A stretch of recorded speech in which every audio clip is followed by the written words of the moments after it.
So, hello and welcome everyone. So, in today's session, we'll be discussing writing a good answer for the mains examination. What is a good answer for the mains examination? How to write a good answer? What are the various requirements as far as the exam is concerned, as far as the marks fetching is concerned for the mains examination? We'll go into that. So, in today's session, I'm answer writing for mains, some dimensions of answer writing. I will try to keep it restricted to these points. First is that what is a good answer? Alright, what is a good answer? This has to be established, that when we are trying to do something, we must know what we are trying to achieve at the end. So, we must have a clarity on what is a good answer. Achha uttar hai kya? Before trying to write a good answer, let us know what is a good answer. Because a lot of times people do not have clarity what is a good answer.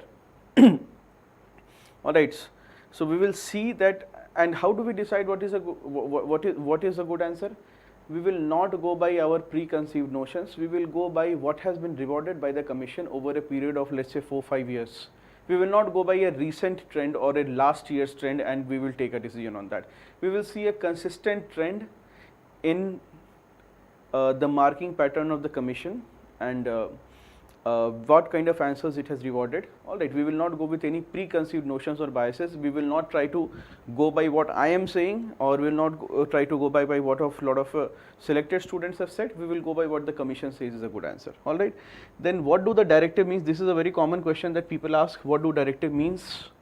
Alright, so we will go into that. Then how to write an introduction of the answer, body of the answer, and the good conclusion.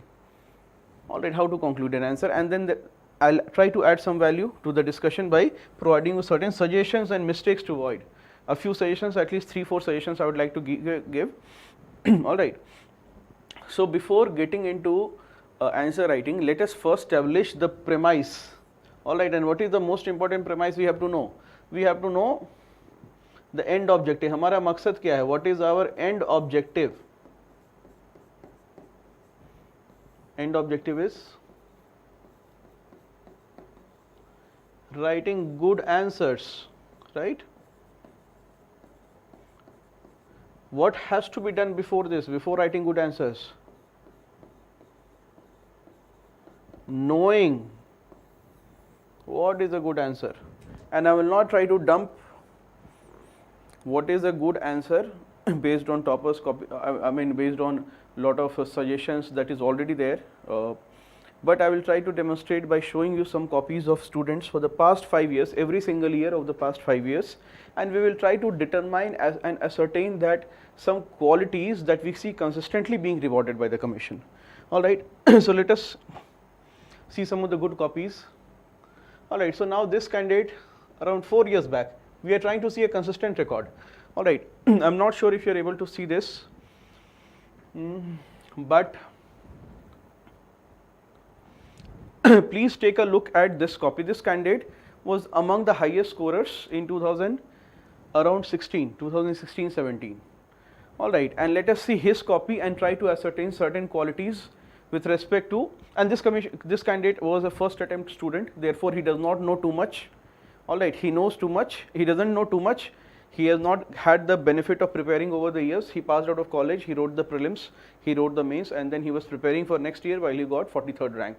Alright, so so therefore what we can be assured about him, that his knowledge level is not going to be extremely high like a very well prepared candidate, but it must be meeting a minimal criteria. He must be having a basic knowledge base must be there, obviously, because he has cleared the exam. Let us go through his answer, and please take some time to go through the answer that he has written. I'll give you 2 minutes.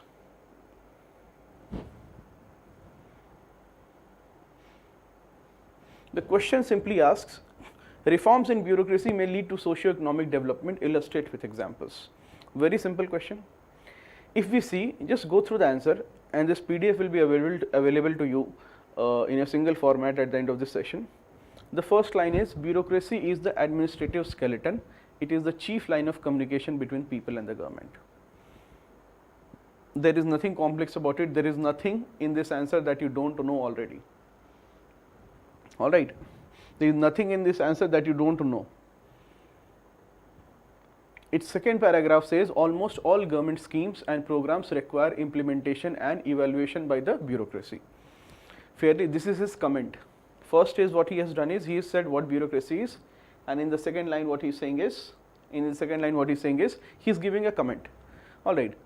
Then, however, bureaucracy often suffers from corruption, political interference, lack of accountability. This may be unable to fulfill the idea of welfare state, reforms needed. Right? Do you see? Go to the question. Reforms in bureaucracy. Right? May lead to socio-economic development. Very fairly, this is what is asked. He is simply telling us what is the reforms needed. Alright, if you see this.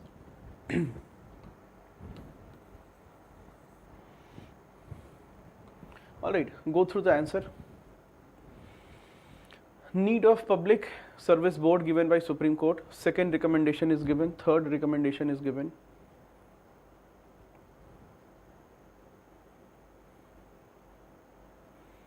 Let us make the practice of writing answers, at least for beginners, not a very complex process. There is no high funda PhD needed for writing answers to get a good rank. Alright, go through an answer and we will see that consistently such kind of answers have been rewarded by the commission, and this is how, those of you who are preparing for 2022, this is how you should begin. Alright.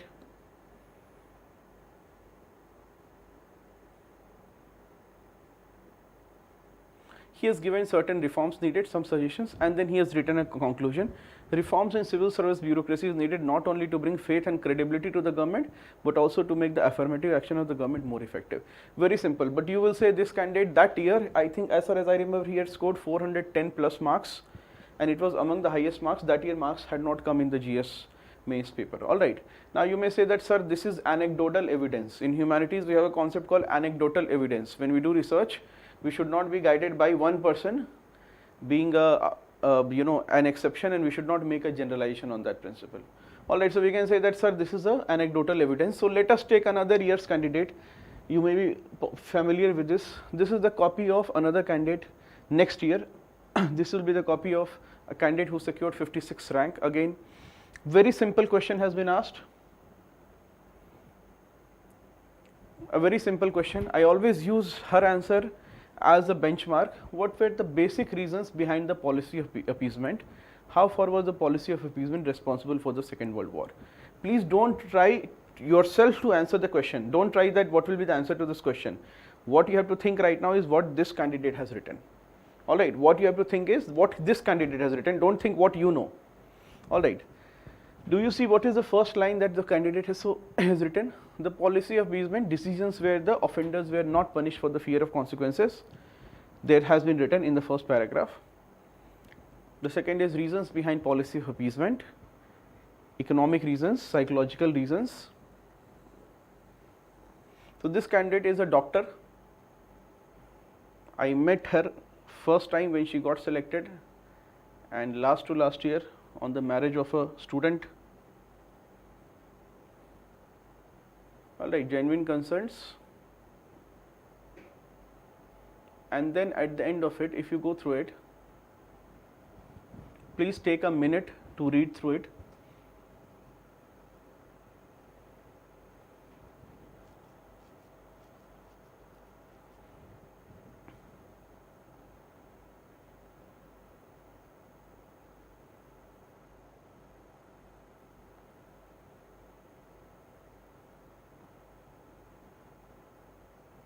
Alright. Now, if you read these candidates' copies, alright, we will try to, if you have gone through both these copies, this copy and this copy, then we'll see that whether there is some common thing or not. I will try to definitely tell you that in these two copies, at least what is a good answer, at least what I can identify is that for me it was simplicity of reading. I was able to read through the answer at a very fast pace. So that is, if you see simplicity of reading, it was very easy for me to read. As an evaluator, when I was checking the copies, it was very easy for me to evaluate the copy.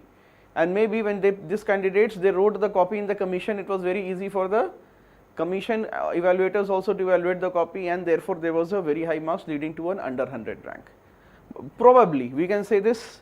You do take a look at the combined PDF which will be given at the end of this session. You can take a look at it consistently. Simplicity of reading. Alright.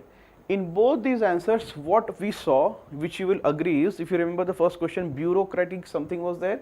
In the second, some policy of appeasement board was there. They hit the question in the first line.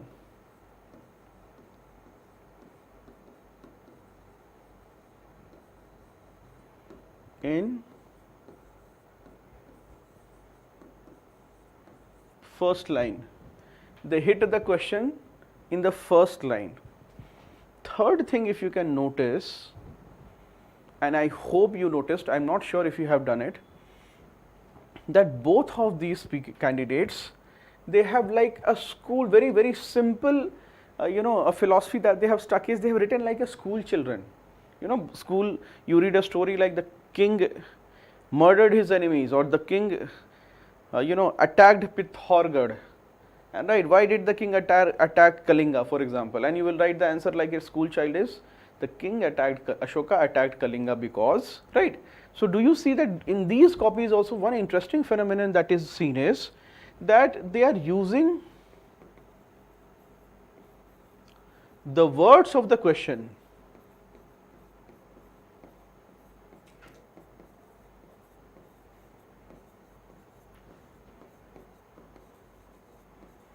in the answer to some extent. Alright, they are using the words of the question in the answer. Is it not? We will again go back to the files and verify if these are my independent observations, or do you broadly agree with it? Alright, if I also see, take a look at their copies, I also see somewhat what you can call a vertical segmentation. I will explain it to you what I mean. I am trying to make this a science. The art of answer writing is made, I am trying to make this a science for you. And remember that the commission is also helping us. How it is helping us? By making the assessment very objective, by providing limited space. Alright, vertical segmentation of answers. I will explain to you what I mean.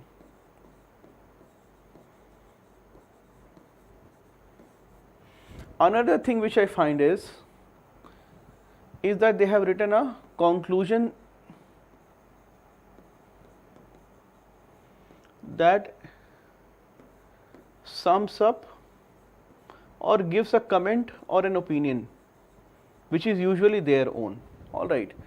So if we see some basics of answer writing, the first prerequisite of an answer writing is that there has to be simplicity of read. If I am reading the answer and if because of any reason, because of your bad handwriting, because of too many cuts, because of extremely long sentences, if I am not able to read your answer, I am not going to award you marks. Be very clear with that.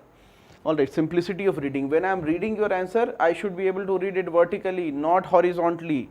I should be able to read your copy vertically and not horizontally. This is what a good answer will be, right? You will not achieve it in the first answer, but you will eventually arrive there. Alright. Alright, then the second thing is that hit the question in the first line. Please, answer writing according to me is an exercise in trust building. An examiner is trying to evaluate your copy. He is trying to ascertain whether you know the answer or not. And the minute he is satisfied that you know the answer, he is going to skip reading any further and he is going to give you marks. Right, and I repeat, answer writing is an exercise in trust building with the examiner whether you know the answer. The earlier the examiner is satisfied that you know the answer, he is going to give you marks, not even read it. Alright, fully, he is going to evaluate you and give you marks, and then he is going to go pack up for the day. This will not happen in a test series. In a test series, even if the evaluator is satisfied that you know the answer, he will read till the end. Alright, till the end. But in actual examination, the examiner has to trust you. The sooner you develop the trust with the examiner that you know the answer, alright, the sooner you develop the trust with the examiner that you know the answer, the sooner he will give you marks, and with over a period of a few answers, he will develop an opinion or a bias, a positive bias, that you are a good candidate and you will benefit from it. This is how it works. Alright. And for this, to build trust with the examiner that you know the answer, you hit the question in the first line. Why am I saying this? Because a lot of times two things happen. The first is that there are when the mains examination happens and you will be going to Dholpur house to write your examination, there will be a large number of candidates in the mains, especially in the years where there is a current affairs based prelims paper. Lot of people who have not prepared will be selected and they will be writing the mains examination. So when you go in a year where there is plenty of current affairs in the prelims examination, what will happen is a lot of people who have not prepared for the mains and only did current affairs, the crowd that has been preparing for other exams also, they will end up clearing the prelims and they will be writing the mains. You will see that a lot of people have not prepared. After 1 hour they will put their head down. In lot of centers it will happen. Alright. So what happens is that people have not prepared and therefore they are writing the mains examination, and therefore when they see the question they end up writing XYZ things. Alright, XYZ, they are not hitting the question because they don't know the answer, as opposed to you, which I am believing that you are preparing for the examination. Alright, so they will end up writing something because they do not know the answer. The problem is that if you who knows the answer but you are going to beat around the bush and not hit the question in the first line, then as an evaluator I will think that you also don't know the answer. Alright, so why should you hit the answer in the first line? Because it tells me that you know the answer compared to a lot of candidates who will be doing creative answer writing because they don't know the answer and therefore they are trying to do creative answer writing. Alright, so if I have too many people who are doing creative answer writing, I am not going to give marks for them. Then I will try to ascertain that which are the candidates who know the answer, and if you hit the question in the first line, it is very likely that I am going to trust that you know the answer. Alright. So what happens is you are able to hit, sometimes you don't hit the question in the first line itself, as I said, because of two reasons. One is because you don't know the answer, which is perfectly alright. Not knowing does not mean that we cannot clear the exam. Alright, but the second is that we know the answer sometimes but we don't hit the answer in the first line because we want to talk about something else, or we have read something in our coaching notes, or we have revised something just before the mains examination and then we want to write that. Alright, so when we don't know the answer, we are writing creative, it is perfectly alright, but when we know the answer, please don't do creative writing. When you know the answer, hit the question in the first line. Tell the examiner that I can safely trust you. Hit the question, grab the question by the neck, hit the question in the first line. Tell the examiner that you clearly know the answer. Tell the examiner that you know the answer. Let him be mentally free that he is rewarding a good candidate. The third thing is using the words of the question in the answer. Alright, do you see that all these candidates have done it and will verify it? Vertical segmentation conclusion. Alright, let us again take a look at the answers. I will minimize it and just tell me one thing. This is a far look. Alright, you are seeing the copy from far. Do you see that I have clear segregation of paragraphs when I am looking at the copy? It is not one whole monolithic block. एक साथ dumping नहीं हुई है. He has left some paragraphs. Do you see there is vertical segmentation? I know that he has written an introduction here and his reforms are beginning here. Alright, do you see that vertically this copy is very vertically segmented? He has written clearly mentioned the reforms here. Alright, if you see in this copy.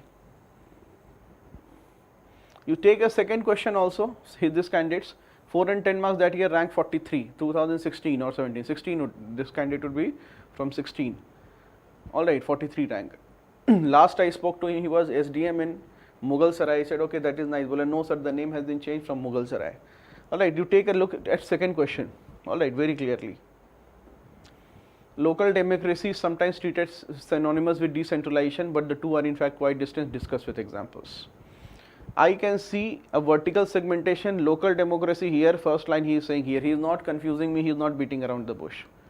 Alright, he is not confusing me, he is not beating around the bush.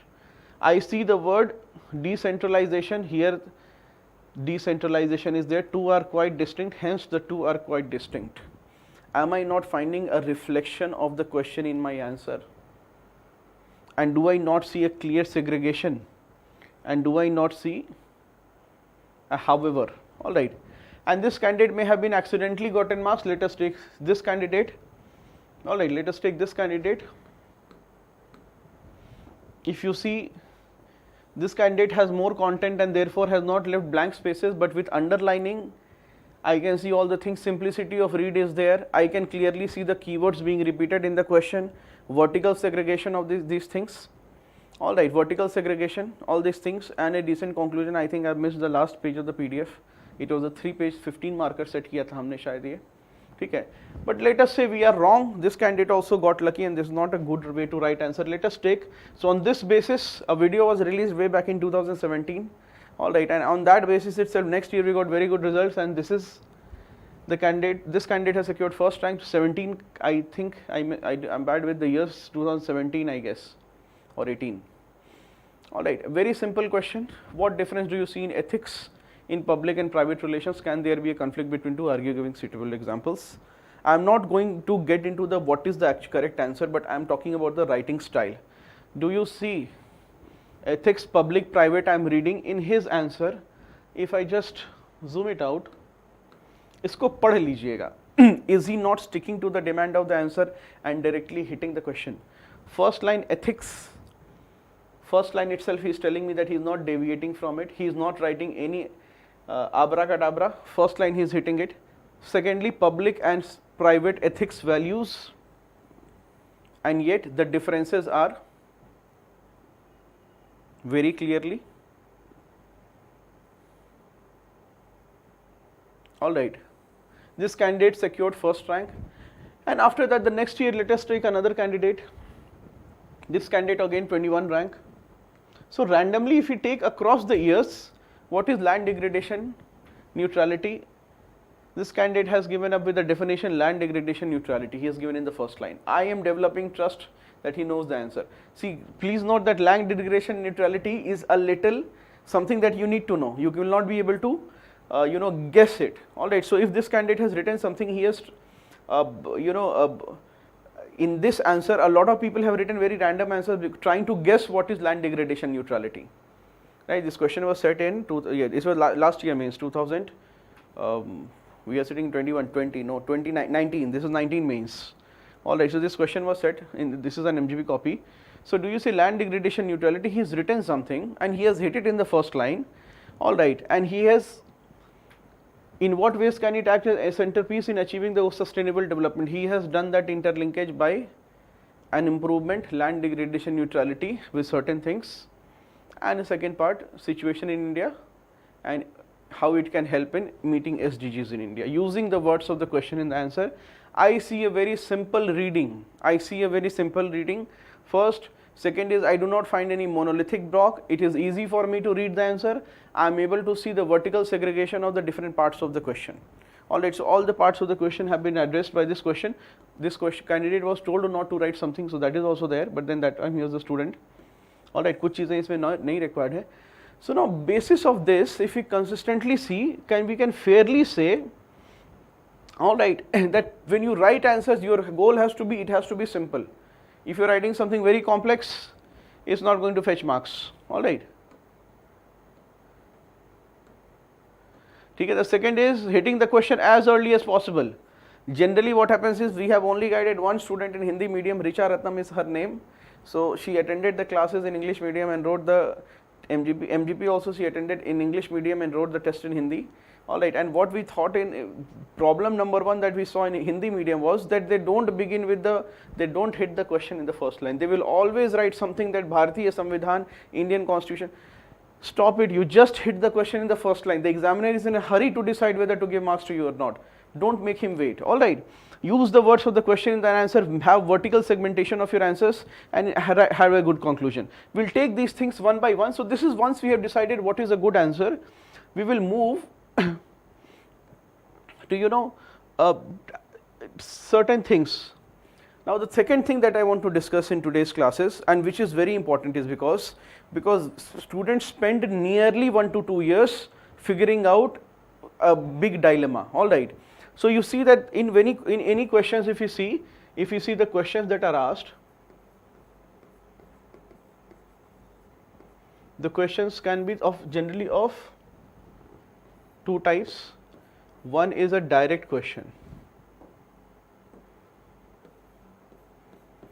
This question will be what, why, how. The second, actually 3 types of questions will be there in your coming test also and your coming exam also, alright, mains examination. The one type will be direct, how, what, why, how.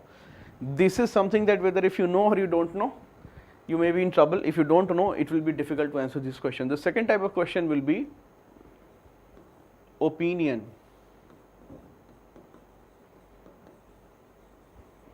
Which will be how far do you agree?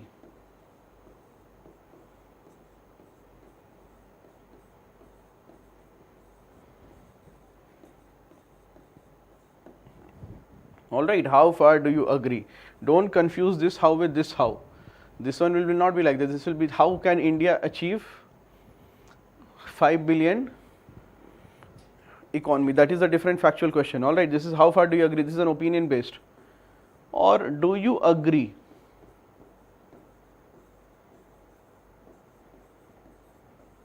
This is the second type of question. Do you agree? Alright, I'll get back and answer this part how to deal with these questions. And the third will be with respect to directives. What sort of directives, what are the various directives and what do they mean? Alright, I'll take this up, these directives.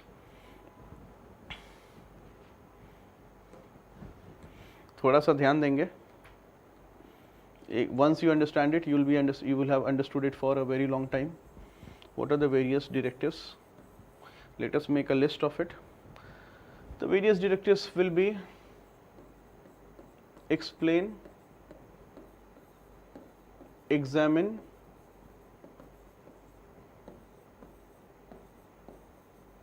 elucidate,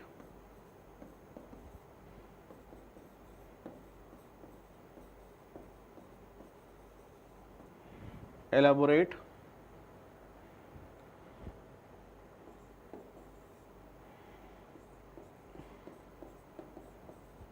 critically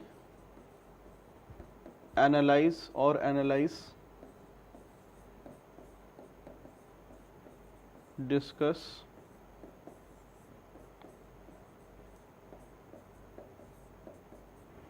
justify. There can be several things. Enumerate,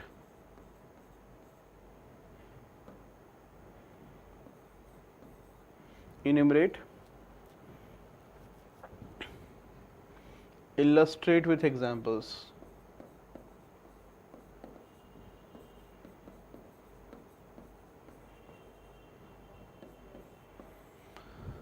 alright, examine, critically examine, explain, discuss, justify, and the last you can say is 10th number पे comment डाल देते हैं, टिप्पणी करें. Alright, so earlier, so what happens is that these directives, I'll tell you what is the meaning of it and then what is the significance of it. There is a difference between what is the meaning of something and what is the significance of these directives. Alright, if you see fairly understand the gist of what is being said in this class, if you fairly understand and if you are fairly able to implement, you can get with a decent knowledge base and not a tremendous knowledge base. Alright, you can get an interview call at least. That is something that I can assure you. That with a decent knowledge base, a minimum knowledge base, you can get an interview call if you know how to write the answers. Alright, we have seen it consistently. In fact, earlier this was more so, these days the competition is tougher, so we have to do some extra work. Alright, but let me just tell you, whenever a statement, these are statement based questions where the statement is given and there is an explain. Alright, whenever there is a statement or given and followed by directives such as explain, explain is meaning, explain means the meaning. What is the meaning of the statement? Alright, explain means what is the meaning, explain what is the meaning of the statement. This is what the directive is. India is a diverse country founded on the principles of secularism. Explain. Alright, so here The idea is diverse country. What do you mean when you say that India is a diverse country? Why we are saying that it is a diverse country? Why it is, what is secularism, and why it is said that the principle of diversity is based on pillars of secularism. All right. Examine is go into the details. Examine, go into the detail. Whenever you are asked to examine something, what do? You go into the details of the case. Elucidate is explained with examples. All right, elucidate. Then you have elaborate. The statement has to be expanded. And when you expand the statement, inherently, you will use tools like justification, you will use tools like categorization, which I will shortly tell you. Then critically examine, sometimes critically comment or critically analyze. In humanities, we will always have a critical dimension to any debate or discourse or an answer. All right, even a topic where there is a feeling that there is no critical aspects of an issue, there will be, at least usually in most cases, there is a critical dimension to most topics or most debates. Let me give you an example. Think of a statement like, it is Gandhi who is the maker of modern India. I give this example sometimes. All right, I'll explain with his example. Isko dekho.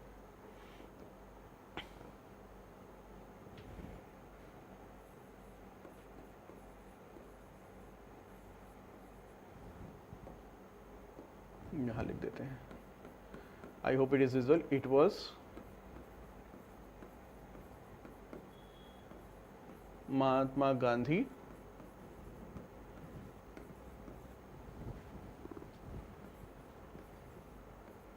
who was the, let us say a statement is chief architect of freedom struggle, and we have this statement followed by any directive. We have to go by the mandate of the directive. If it says illustrate with examples, you will give that how Mahatma Gandhi's several initiatives, non-cooperation movement, civil disobedience movement, truth and violence, satyagraha, all the things that which were part of Gandhian politics and which Gandhi had done.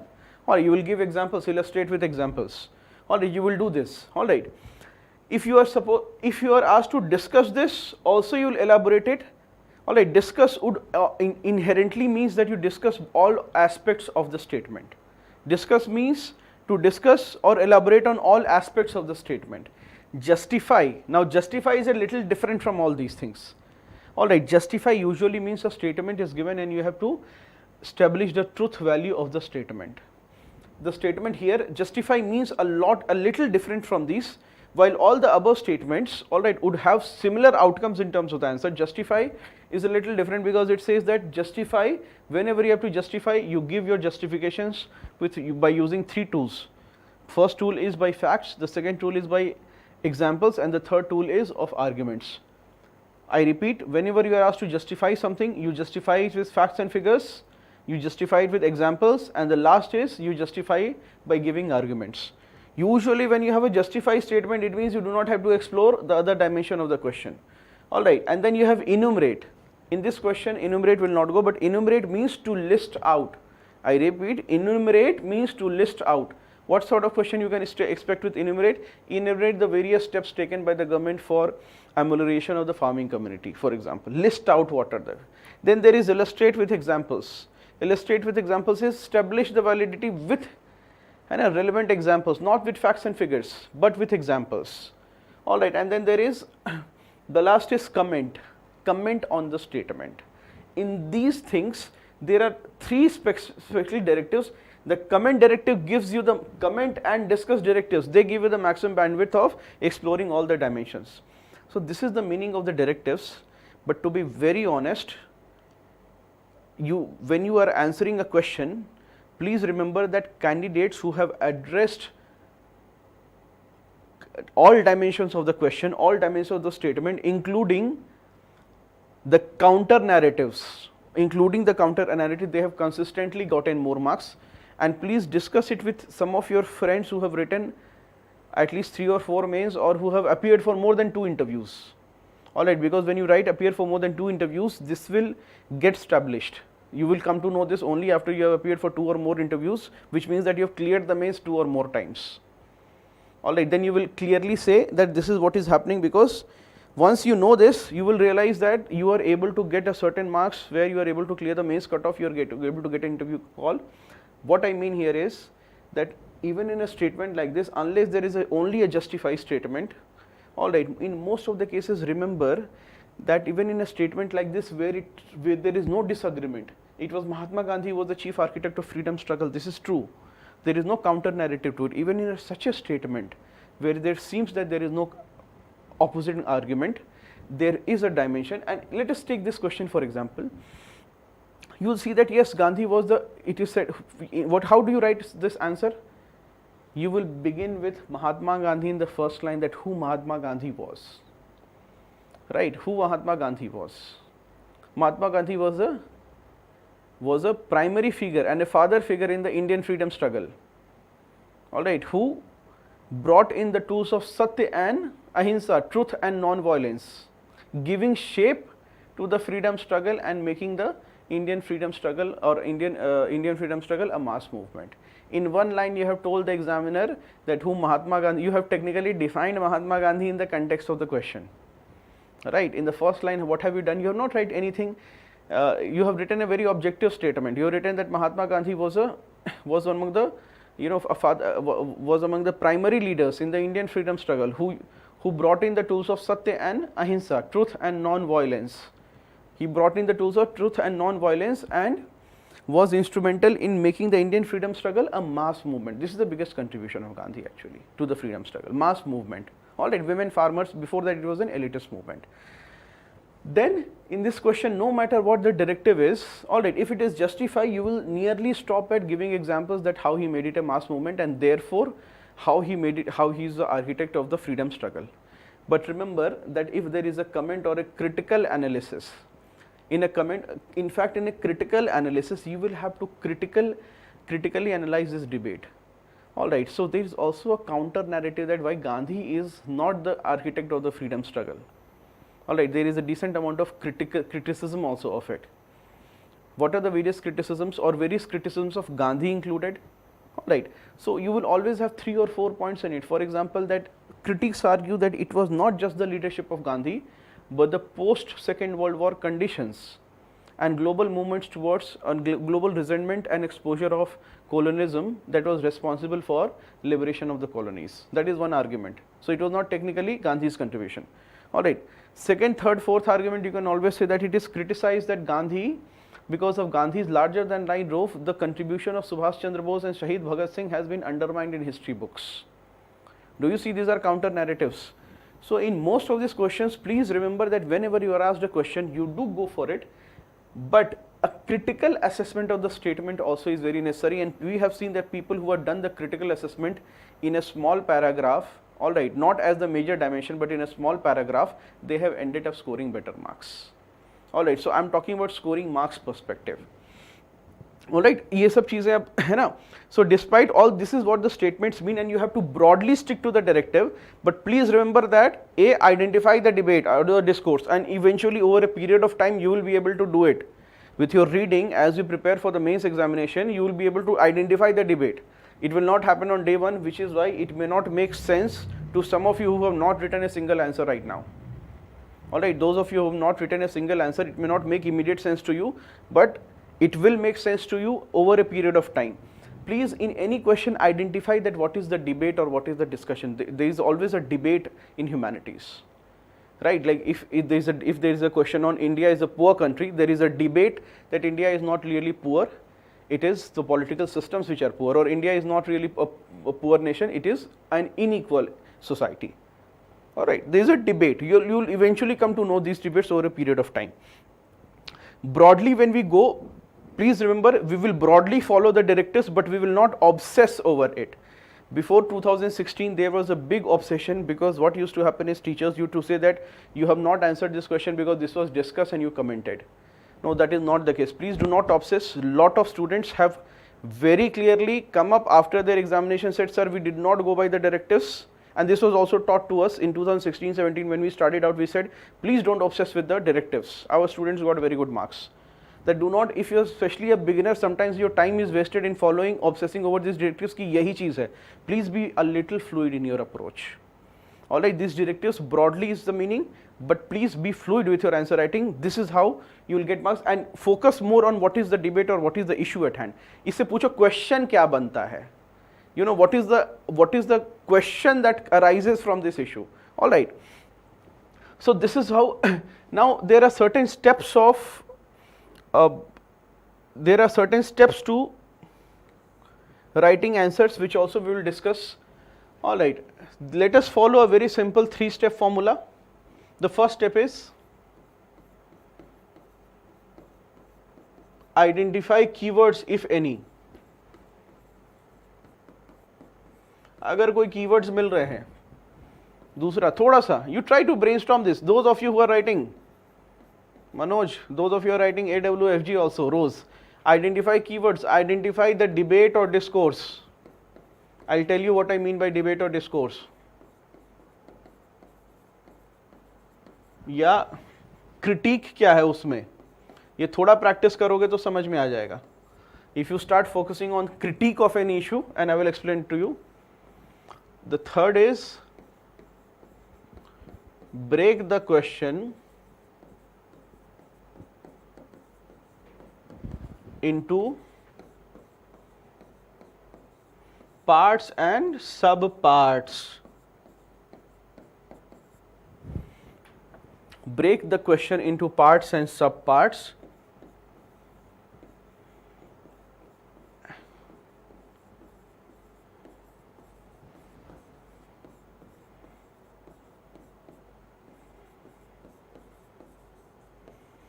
Address each part adequately.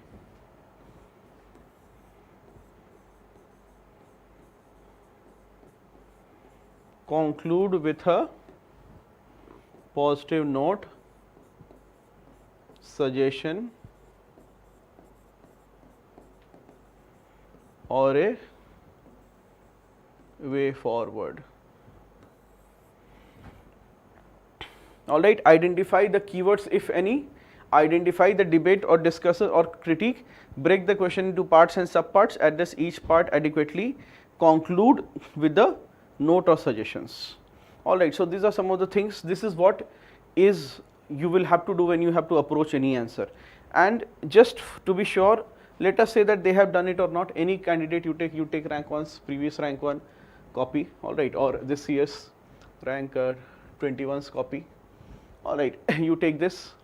Very clearly you will see identifying the keyword, land degradation neutrality, breaking the question into parts and subparts, and addressing each part adequately. Very simple. This is how we'll follow. 5 years back also the candidate who was getting among the highest marks, he was also doing the same thing. Take a look at his copy. Bureaucracy, breaking the question into parts and subparts, addressing each parts adequately. We will use this simple formula. Please remember that sometimes brilliance is not in doing something extraordinary. Alright, brilliance is in doing something with simplicity, and simplicity is not as common as you think. It is easier to be complex, but it is much more difficult to be simple. I repeat, it is easier to be complex, but it is much more difficult to be simple. It takes a lot of effort to be effortless. Alright, sometimes. Alright, now let us take some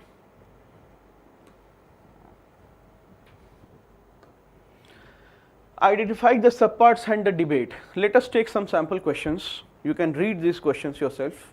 Let me have a gulp of water. 2 questions I have taken, 2020 only.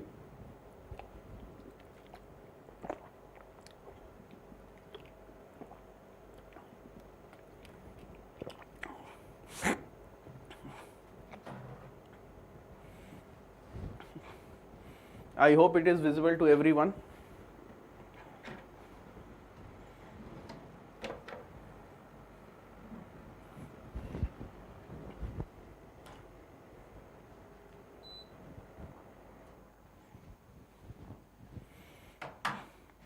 Take this question. Do you think that Constitution of India does not accept principle of strict separation of powers?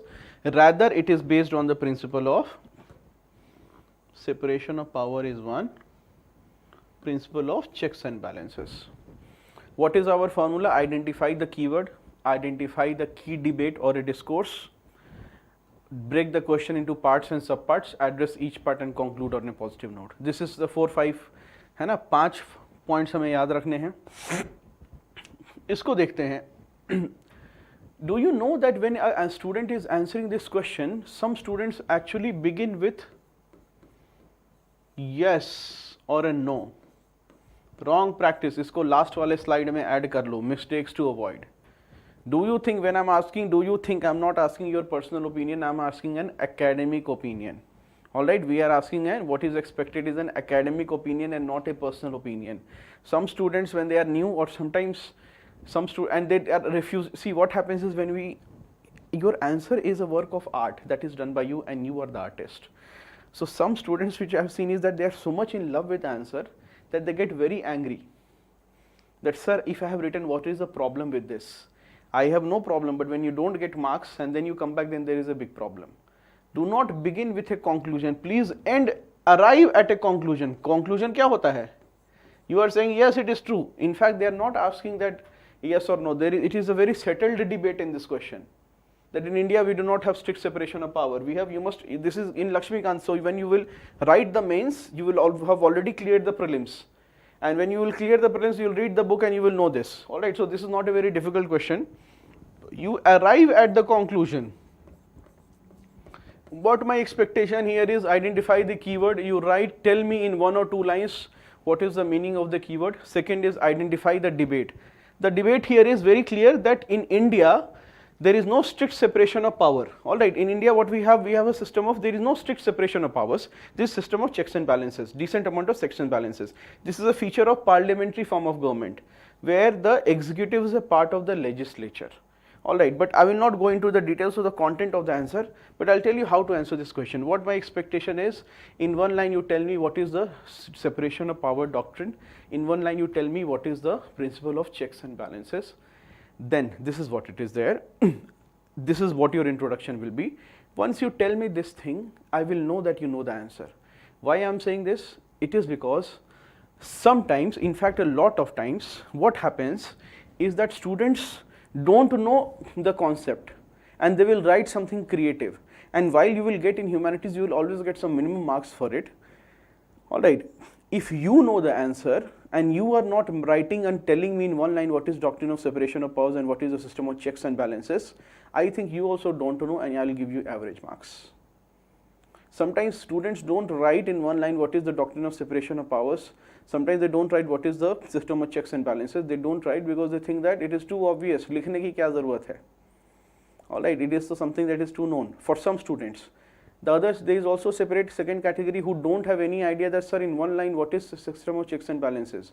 Let me try to tell you this. For example, if I were to define that accept principle of strict separation of powers, I would try to say something like the doctrine of separation of powers says that the power of the state is vested in the 3 organs: executive, legislature and judiciary. This is my first line. The second line would be that all the 3 organs perform their functions and without interfering in the functions of others, or are supreme in their sphere. Alright. Then the system of checks and balances. What does the system of checks and balances mean? Can we say it in 1 line that the system of checks and balances means that different organs of the state, that is the executive, the legislature and the executive, enjoy not unlimited but limited power over the other organs, right? They enjoy limited power over the other organs. The judiciary, it enjoys limited power over the parliament, limited power over the executive, right? So can I define somewhere the system of checks and balances means, or the doctrine of checks and balances says that each organ enjoys a limited power over the other organ, where now the second part. What is the purpose of this limited power? Why should judiciary have check over executive, and what is the purpose of giving judiciary this power? To prevent misuse of power. Can we say that? Can we not say that to check misuse of power? To check misuse of power. So can I not just, I don't know this question, I'm trying to guess that what it means, and I probably know. So can we not say that system of checks and balances means that the different organs of the state enjoy limited power over the other organ with the purpose of avoiding misuse of power by that organ. So judiciary is there to ensure that executive and legislature do not misuse their power, otherwise judiciary will come. Similarly, if judiciary does too many things, parliament has limited power, it can impeach the judge. Alright, so do you see now in one first paragraph itself, before in the introduction, I have told the examiner that, sir, I know what is the doctrine of separation of power, I know what is the principle of check and balances. The examiner is nearly convinced that he knows at least the answer. Alright, and depending on, because all those of you who are watching this, you may be at different levels of preparation. So the problem in humanities is that there is a very different, there is no standardization. So what happens is whatever I am saying may be very obvious to some of you, but it may be very new to some of you. Alright, so do you think Constitution of India does not accept, I have identified the keyword, I have identified the debate. The debate here is that there is no strict separation of power, there is a system of check and balances. Alright, there is a reason why this is and why this is a good thing. What will be the parts of this question? The parts of this question will be, first part, introduction में क्या लिखेंगे? Introduction, second is body and conclusion. यही होगा IBC. How we will approach introduction? We will define what is the doctrine of separation of power and system of checks and balances. Body will have two parts. One is that why it does not accept principle. First is that why this question is saying that there is no strict separation of powers. In one or two lines, you will write that why it is not having strict separation of powers. Why it is said that it is not having strict. Second, in one or two lines, I will write how there is a system of checks and balances. Alright, how there is a system of checks and balances.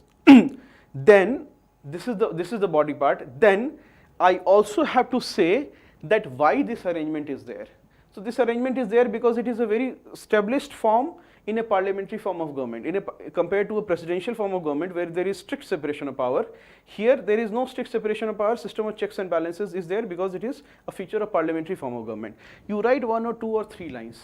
In the conclusion, alright, in the conclusion you either sum it up or end on a positive note, or you sum it up. You can send up saying that the Indian polity has survived 70 years with a vibrant democracy, which has only been possible because our constitution makers ensured no strict separation of powers and a system of checks and balances.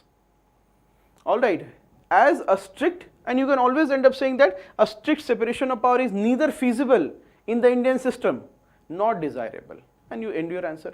In this question, please mind, you also have to know the debate. For example, there is no scope of, there is very little scope of suggestions. Alright, so that is not very much required in this question. Take the second question. Judicial legislation is antithetical to the doctrine of separation of powers as envisaged in the Indian Constitution. This context justifies the filing of large number of PILs praying for issuing guidelines to executive authorities. Here we know that what is judicial legislation we should know, at least एक line इस पर लिखेंगे, and when we write one line we write it in the context of the question. Please write it in the context of the question. Alright, to the doctrine of separation of powers envisaged, and then public interest litigations. Can we not begin with here the most important keyword becomes, alright, remember one more thing, that no matter what the statement has been asked, in the end you will get marks for addressing this part. जो question पूछा है, the question that is asked, you have to answer that. You may write 2 pages explaining that what is the meaning of this, you will not get marks. In the end, you will get marks only for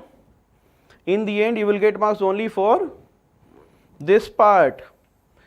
Alright, everything else is the, alright, please remember you have to just use the context, but remember the question is this, सवाल अंत में ये है कि PIL justify the filing of large number of PILs praying for issuing of guidelines to executive authorities, right? Public interest litigation. Can we not begin this question by telling the examiner that I know that what is a PIL? You can say that PIL is a judicial innovation or a judicial innovation that is not, that does not find precedence elsewhere, where a litigation or a case can be filed before the judiciary, on matters of public importance without a locus standi, which means to say that I do not have any, I can file a case in the courts where I am not a bhukta-bhogi or I am not a victim. I can file a case in the Supreme Court asking the court to give a directive to the government to provide ration to migrant laborers, for example, and I don't have to be a migrant labor. Right now, if I have to go to a court, I have to be a aggrieved party. The court will say, who are you? Why are you filing this case? I'll say, sir, I'm the aggrieved party. But in a PIL, we don't have to be the aggrieved party. It's a public interest litigation. So what happens is we feel that the government is not doing enough, the state is not doing enough. Can we not, introduction, body, conclusion, is this not simple? Introduction, tell me what is the PIL. All right. What is the PIL? And in the first line, you tell me what is the PIL. In the second line, you tell me, you link it to this question. All right. In the body part, you say that number of PILs, you give some examples that why, some examples of some PILs being found. You give the argument, all right, justify the filing, you give the argument that why they are filing, why they are necessary. However, remember that PILs there is a certain debate with respect to PILs. All right, and there is also a certain debate with respect to this judicial legislation. Whenever the court is giving directive to the state, it is not a good thing. If courts start giving directives to the executive to do this and that, it is not a good thing. Why is it not a good thing? Because we have a democracy, we have a parliament, we have elected these parliamentarians who have elected an executive who's going to take decisions on our behalf, who's going to work for our benefit. All right, and what happens if we don't like them? We vote them out of power. Therefore, who should take all the decisions? The executive has to take all the decisions. What is the problem when judiciary takes all the decisions? We don't like the judges, what can we do? We can do nothing. We the people can do nothing against the judges. Judges in India have known to have, today itself if you have read, Delhi High Court has given bail to some Reuters in the Delhi Reuting case. All right, recently the Delhi High Court gave bail to the Reuters in the some protests that were happening in northeast Delhi, while the Supreme Court has said that the High Court has, let us not get into this because that is a separate topic itself. Judicial legislation, there is a debate that it is not a good thing. You should be aware. In this question, my expectation will be that even if it says that justify the filing of large number, I would expect you to write at least 1 or 2 lines saying that judicial legislation is not a good thing, why 1 or 2 points why it is not a good thing. Okay? And in the conclusion, you will have a balancing act. You will say that PILs, judicial legislation, is fraught with many challenges, including and has been accused by the executive that it leads to the tyranny of the unelected. See, if there is a tyranny of the elected representatives, what is a good thing? We can change them. But if there is a tyranny of unelected people, such as the judges, whom we cannot change by voting, right? They are not decided by voting, no. All right. So already there is the executive says that there is a tyranny of the elected when judicial legislation is done. All right. So how do we write this conclusion? You can fairly end the conclusion by saying that judicial legislation is fraught with many challenges. Executive feels that there is the tyranny of unelected when this happens. All right. However, so you can say that, however, public interest litigations provide a beacon of hope to the ordinary citizen when it concerns public life and when there is what you call executive apathy or executive lethargy. So you have justified this somehow. You have also written counter arguments to it, but in the end you have said that when the executive is having lethargy, when the executive is having he's having apathetic to the case, migrant labor crisis is happening, executive is not doing anything. All right, so what is the good thing? Good thing is that the judiciary remains the last hope, and so something on these lines you can end. All right. So from here you have seen this question identifying. You have to identify, break the question into parts and subparts. This part, in one line tell me what is PIL in one line. Then in the body part you identify and say that why PIL is needed, why it is good thing. However, you write a question that why it is a bad thing, and that is the conclusion. All right. So this is the format. Now let us take the different part, the introduction. All right. How do you introduce? All right. So you have identified the debate. Let us see how to introduce. Introduction has several approaches.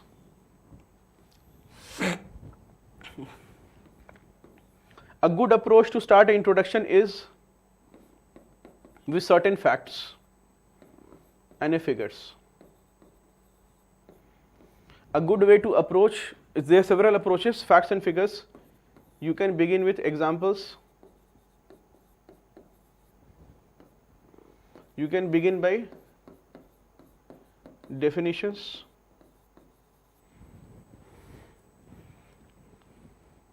All right, or you can begin by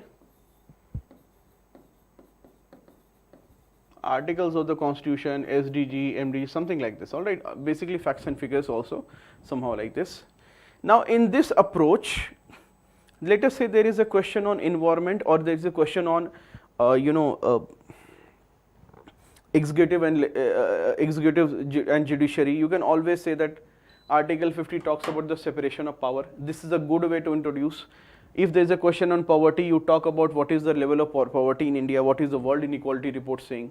All right, you begin your question with facts and figures. You come up with a certain statistics. In the recent years, we have seen that candidates have been scoring very well who are starting with facts and figures. This is one good approach. All right, then I would say then the articles, you can quote with articles of the constitution, you can come up with sustainable development goals. All right, that this is the sustainable development goals. You can always quote UN conventions. All right, you can come up with all these things. Between these example and definitions has been a very classical approach. If you see the 4 copies that I have shown, they have followed definitional approach, and this was that which was widely used by us way back in earlier times. See, the benefit of the definition approach is that you do not have to remember facts and figures, and some of us are very poor at remembering facts and figures. Like some of you may not be able to remember facts and figures. Some of you may not have done that level of preparation. Definition approach helps us in explaining the concept and luring the examiner. It lures the examiner into reading our answer. That please read my answer. So you are simplifying the concept for him in a layman's language. All right, so this is a very good approach to begin your answer. What do I mean when I say a definition? By definition, I mean that you are simplifying, analyzing the concept and simplifying it. All right, what could be a good definition? All right, you have a question on poverty. Can you define poverty?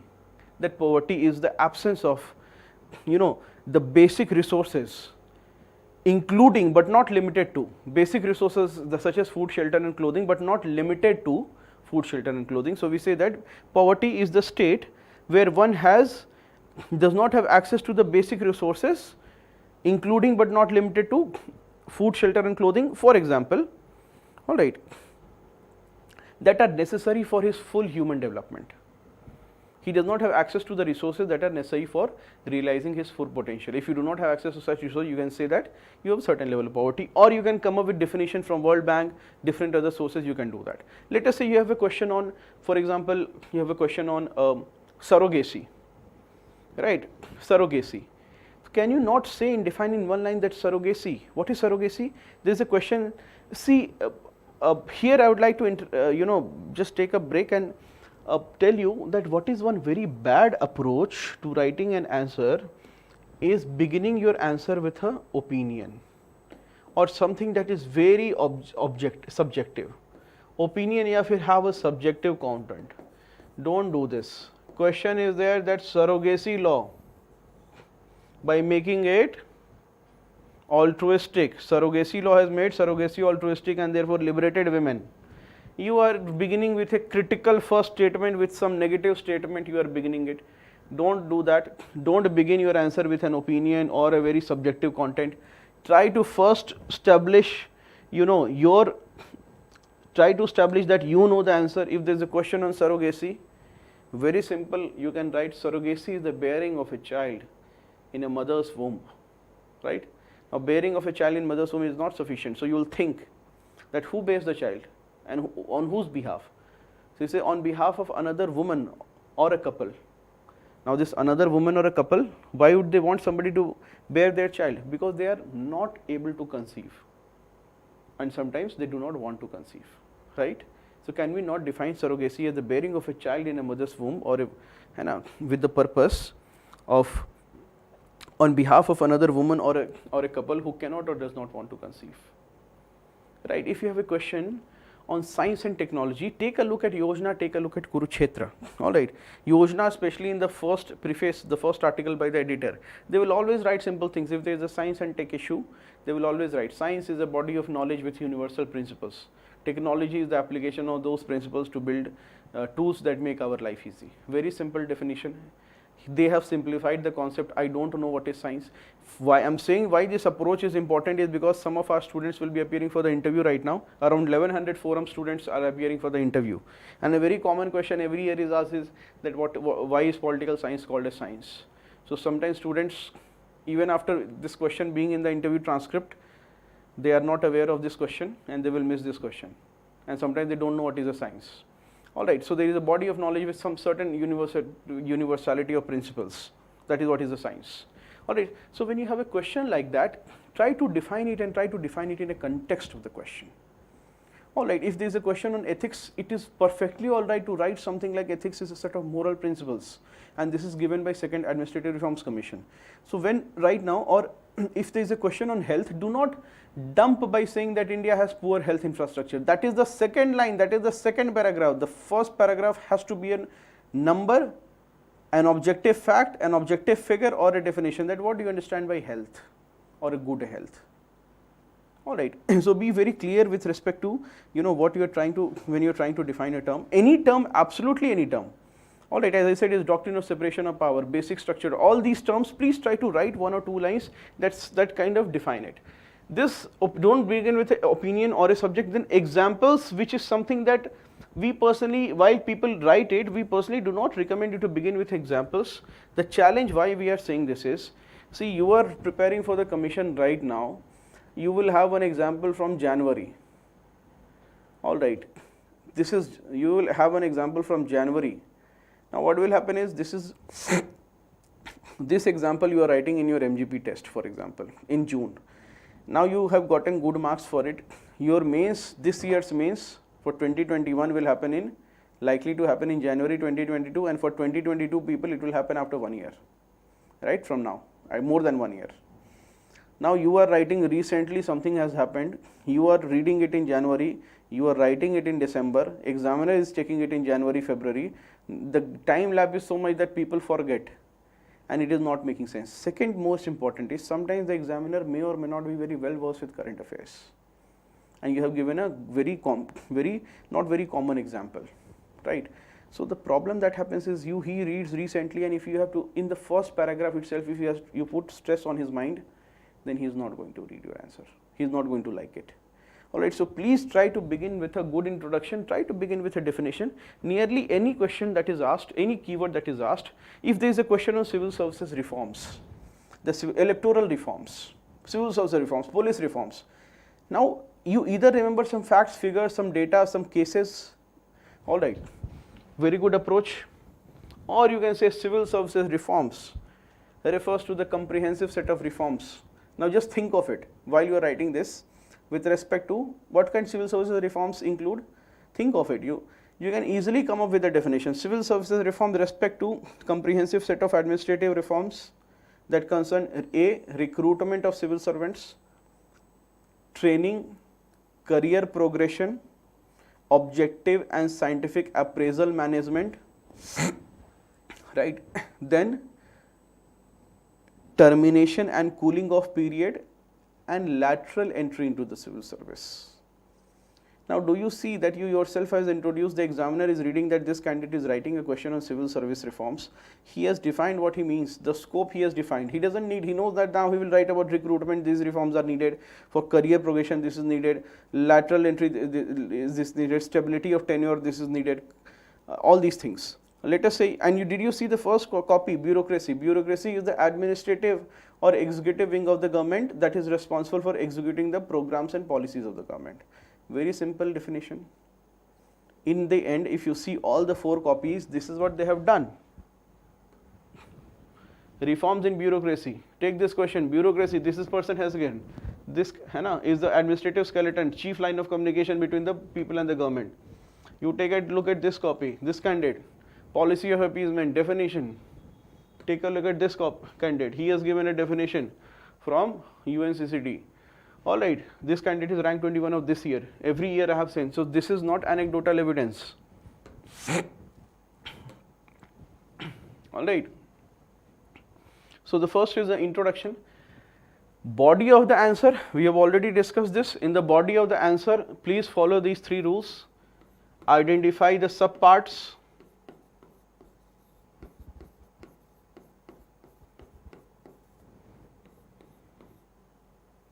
address each part,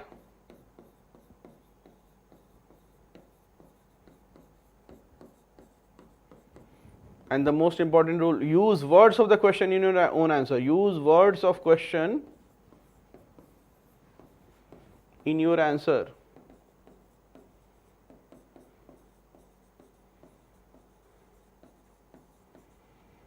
Use words of question in your answer. Why am I saying this? It has two purposes. Purpose number one, you will stick to demand of question. Stick to demand of question. Not deviate. The biggest turnoff in an answer is deviating from the demand of question. Second purpose. What is the second purpose? Second purpose is the examiner knows. What does the examiner know when you use the words of the question in the answer? That you have stuck to the demand of the question. The examiner will know that you have stuck to the demand of the question. Alright, this is one benefit. In the body of the answer, also remember that if there is a counter narrative, please try to mention it. Alright, there are दो बातें इसमें बताऊंगा आपको. Two things I will want to highlight here is, one is when I'm talking about the counter narrative. First is that counter narrative is not necessary in all questions. When I say this, for example, is what are the various ways in which the government has been trying to ameliorate the condition of farmers. The primary thing is that what are the steps have been taken, and you focus on that. Justify, give justification for your answer. You justify, no need of a counter narrative. But in some questions there will be scope of writing 1 or 2 lines.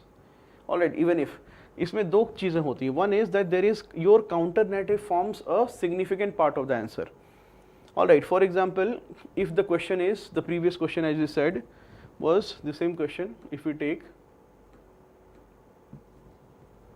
that it was Gandhi who was the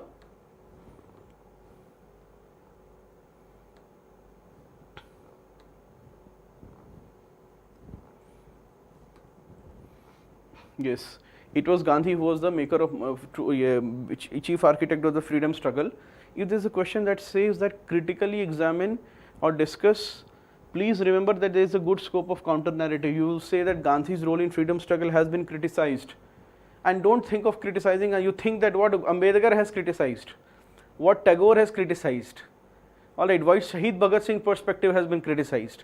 You can always write that this is a counter narrative. Okay? One is that counter narrative sometimes forms a major part of your answer, and the other is sometimes it forms a minor part of your answer when it is not explicitly asked, but you may want to push it in the end that however there 1 or 2 points. Alright, so this is a part of the body. Concluding your answer, here I will say that what we have seen is that increasingly in the previous years, while you will please always write a conclusion, at least now we are seeing that there is a good reason why you must write a conclusion. We have seen that commission has been a little जो conclusion थोड़ा सा नहीं लिख रहे हैं वहाँ पर थोड़े marks कम हो रहे हैं. Earlier this was not the case. Earlier we are seeing this trend increasingly. What is a good conclusion? First is that when the body of the answer is there, please in normative concepts. What is a normative concept? A normative concept is one where there is this should be, that should be, alright, ये होना चाहिए, वो होना, such as health, what should happen, alright, normative concepts such as health, such as education, such as reforms. If there is any question on that, please come up with suggestions. Suggestions लिखिए.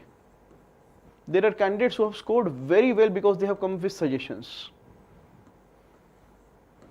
Alright, or way forward. I do not encourage to write way forward, because what is happening right now is that all the coachings are saying write way forward.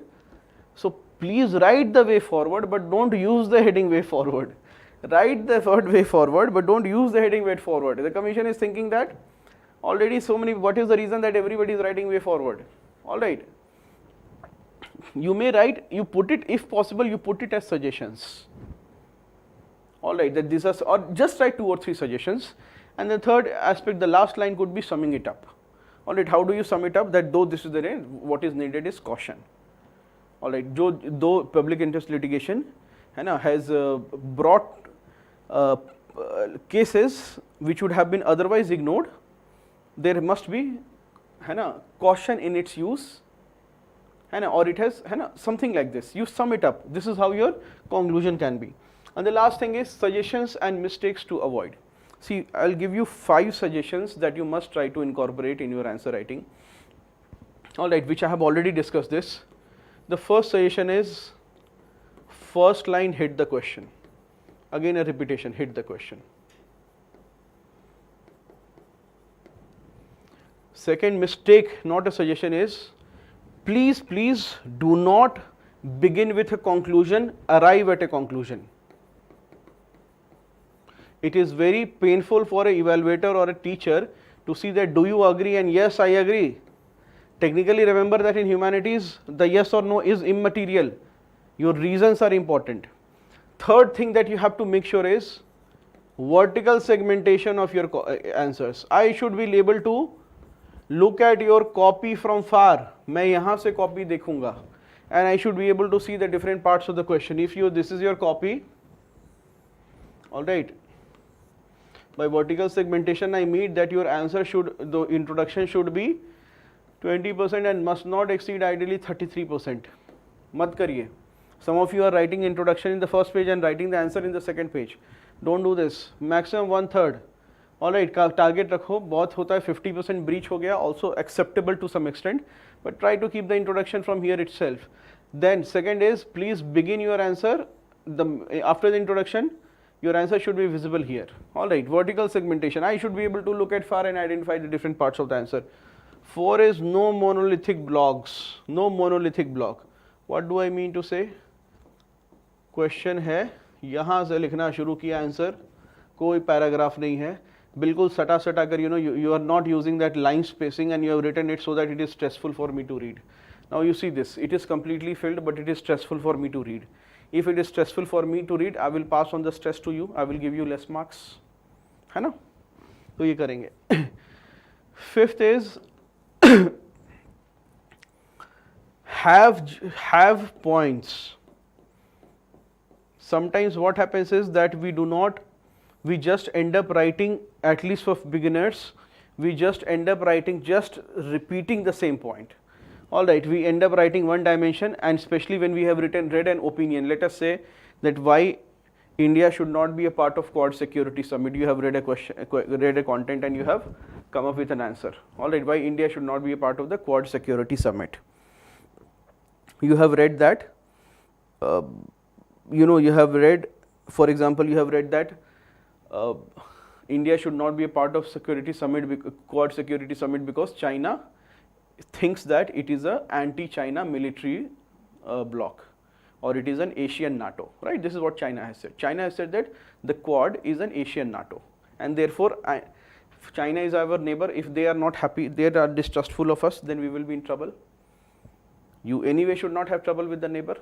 So while you think that this is a brilliant point, there could be more points. You will have to think about it.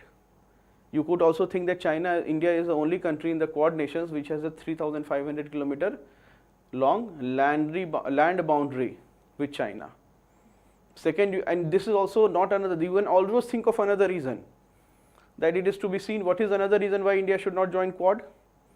You can think of another reason is that while all the 4 countries, none of the countries have supported India's territorial claims vis-a-vis China. Right? So you need to think, please do not restrict yourself to a single opinion. Explore other opinions and have points. Alright. And sixth thing is that no matter what somebody says, please go for some value addition, and those of you who have hit a roadblock, abhi se thoda habit banao in these days to have some sort of diagrammatic representation. No, now diagrams are not compulsory.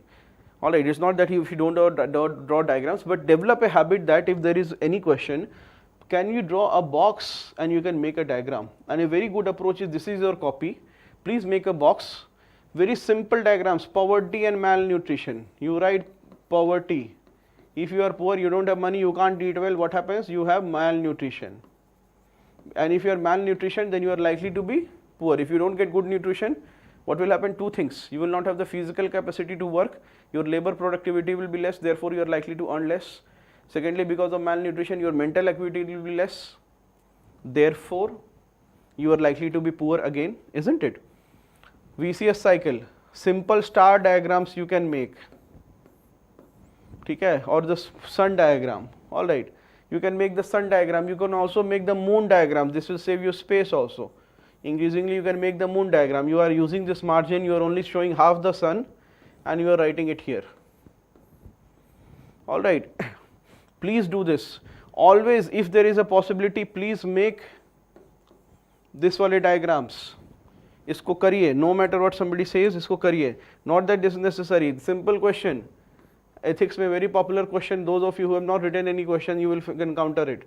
You will see that our thoughts become our action, right? Or you will have a question that what we think we become, right? So what happens? You can show this. Thought becomes speech. Speech, what we think. What is my question here? The statement is what we think we become. It is something very obvious, but please, can you draw this? Thought becomes speech, speech becomes action, repeated action, this becomes habit, and habit becomes character. एक diagram बना दिया. Examiner will say that he has identified what is this question and he has drawn a diagram. He will reward it. All right. So another suggestion which I have for you is, try to remember this all throughout the year. Bake framework.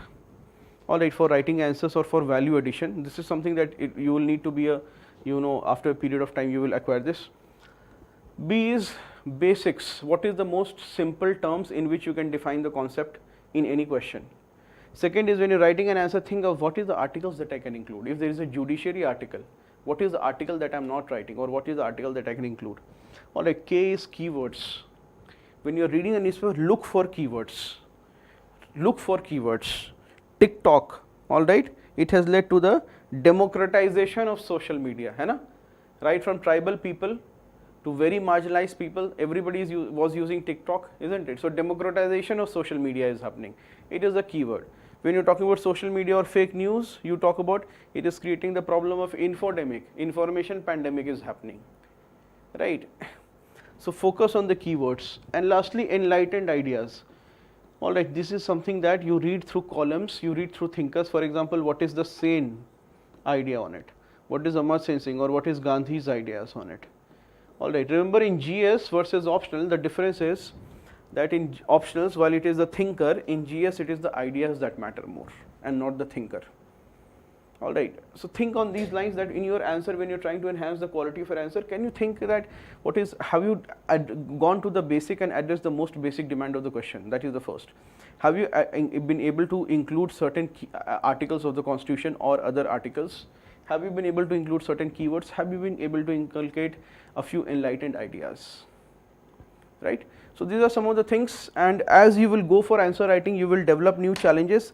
I request you that when you go through this, answer writing, it is a ever evolving process. There is no one fine day where you have written a perfect answer.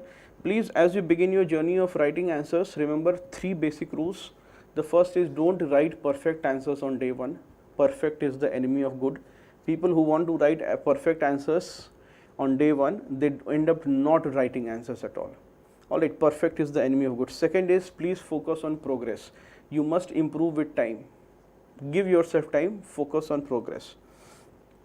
All right, in answer writing. And third is that not right now, but before the mains examination. This is not right now, but before the mains examination. When you are writing answers and you have developed a knack for writing answers, you have started loving answer writing. See, you will automatically become very good scorer in mains the minute you start loving answer writing. Answer writing में मजा आने लगेगा ना आपको. When you start enjoying it, you will get good marks. You will get a top rank. So I was speaking to one of our former students. He secured 5th rank. So he said, sir, eventually so he got revenue service earlier, then he got AS. And he's a district collector right now. So he said one very nice thing. He said, sir, I realized finally that in my previous year I had not done answer writing. All right. And finally, in my last year where I got 5th rank, I was so used to writing answers that I enjoyed the process, and before that it was very torturous for me. Alright, so you have to enjoy answer writing. If you are unable to write very good answers, is perfectly alright. If you are not able to follow any of these guidelines, is perfectly alright. But first write the answer, then we will apply all these criteria to get a good answer. But first start writing answers. And yes, before the mains examination, meet your mentors, speak to your mentors, show them your copy. Once you reach a plateau, stop writing answers. Some people write so many answers, especially those who are doing a lot of daily answer writing practice. The problem that happens, we have seen, is that they have written, there are students, see in Delhi it is a hub. So what happens is that we meet student who has written 3,000 answers, alright, on the website. He has written 3,000 answers, the student has gone half mad. Aadha pagal ho gaya hai wo bachcha.